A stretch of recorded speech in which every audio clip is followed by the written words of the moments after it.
Hello hello and welcome to all of you. आप सभी लोगों का आपके अपने यूट्यूब चैनल में स्वागत है। तो लाइव क्लासेस चल रही थे, तो रिकॉर्डेड फॉर्म में लेकर के हम आपके लिए आए प्रत्यावर्ती धारा, अल्टरनेटिंग करंट। तो पहले आपको पता होना चाहिए प्रत्यावर्ती धारा कहते किसे हैं। इससे पहले धारा के बारे में हमने आपको बताया है कि आवेश प्रवाह की दर को धारा कहते हैं। ठीक है, आवेश प्रवाह की दर को धारा कहते हैं, लेकिन ये धारा की स्पष्ट डिफिनेशन नहीं है, क्योंकि अगर कोई भी चालक पदार्थ है तो उसमें आवेश तो चलते रहते हैं, आवेश प्रवाहित होते रहते हैं, चलते रहते हैं।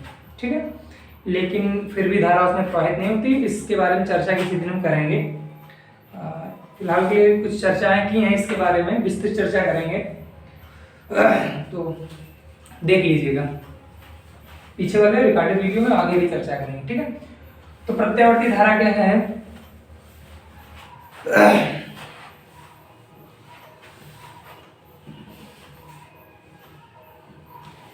यदि धारा का परिमाण और दिशा दोनों समय के साथ बदलते रहे तो उस धारा को हम अल्टरनेटिव करंट या प्रत्यावर्ती धारा कहते हैं। ठीक है, वह धारा जिसमें समय के साथ परिमाण और दिशा दोनों बदलते रहे वो कहलाती है आपकी अल्टरनेटिव करंट। देखिए, धारा में परिमाण और दिशा दोनों होती हैं, लेकिन ये सदिश राशि नहीं है। इसके बारे में भी बताया, थोड़ा सा फिर से बता दें हम कि जो राशियां होती हैं मूलतः आप समझ लीजिए तीन प्रकार की होती है, सदिश, अदिश और एक नया नाम होता है प्रदिश।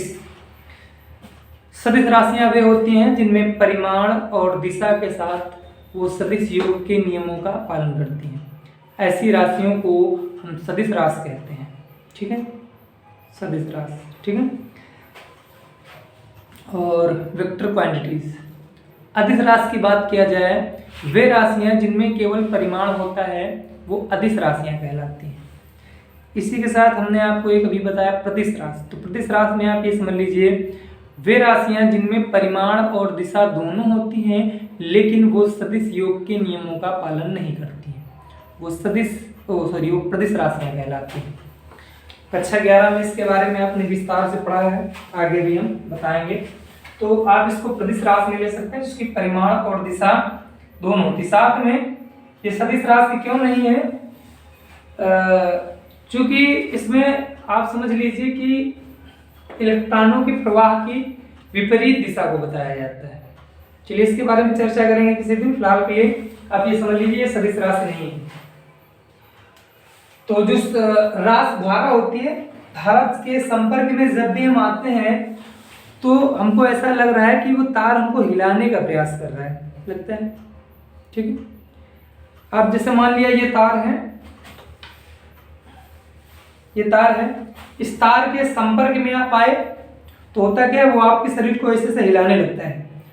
उसके पीछे का रीजन ये है ग्राफ। ठीक, इसके पीछे का रीजन क्या है आपका ग्राफ। यहां पर 0, यहां पर होता है π/2, यहां पर फिर 0, यहां पर 0 और यहां पर ले लीजिए 1, यहां पर -1। ये यहां पर हो गया π/2 प्लस पाई प्लस पाई, तो हो गया कितना 3π/2 और यहाँ पर 2π। ठीक है, देखिए इसको हम कहते हैं एक साइकिल। इसके बारे में चर्चा करेंगे हम आपको। कहते हैं क्या? एक साइकिल। तो इसका मान 1 माइनस 0 से 2π के बीच अगर धारा चलती है तो हम कहते हैं कि वो एक साइकिल चल रही है। तो इस एक साइकिल के दौरान आप क्या देखते हैं, धारा का मान 0 हो रहा है, अधिकतम हो रहा है, फिर कम होकर 0 हो रहा है, फिर अधिकतम हो रहा है, फिर 0 हो रहा है।